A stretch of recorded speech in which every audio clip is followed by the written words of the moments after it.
That early evening was no different, and Nora eventually came back.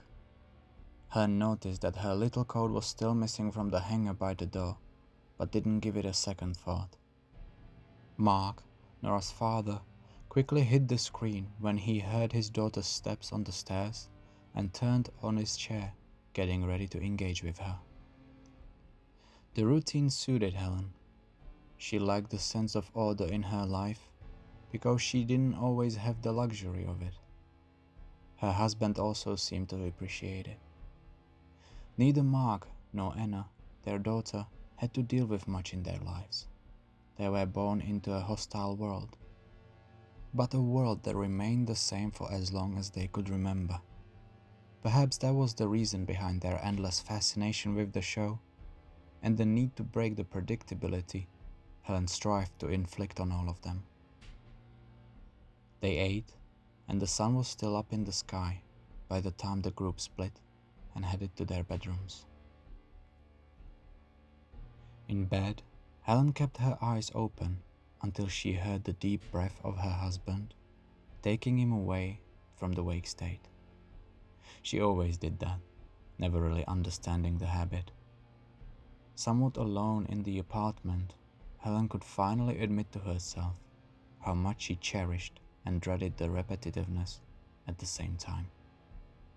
She learned to take things as they were, but consciously reminded herself to be grateful for what she had and how uneventful her life had become for the past 30 years.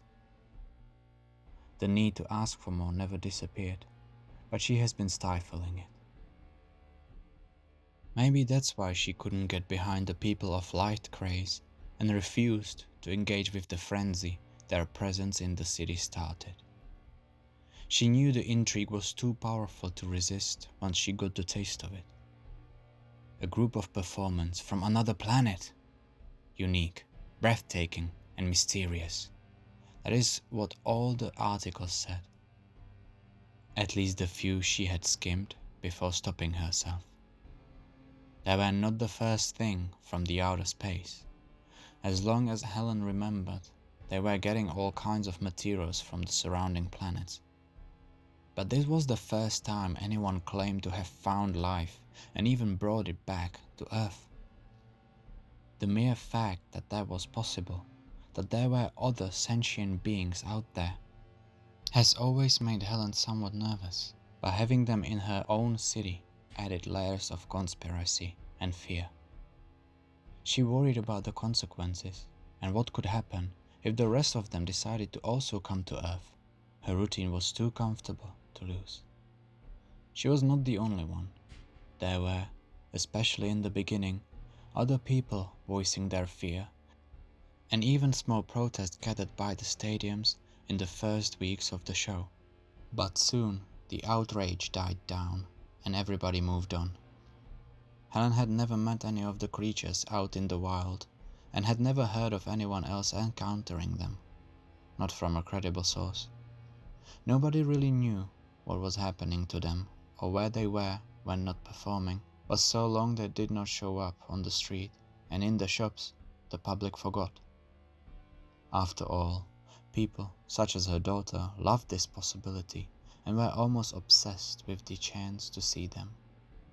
Anna called them beautiful creatures. Helen was uneasy looking at their photos because of how human-like they were. Their bodies were bent in strange shapes, unnatural to her own. And then there was the light.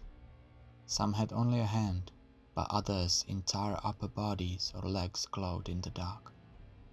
If it was only for her, she may embrace the mystery, but she felt too protective of Nora.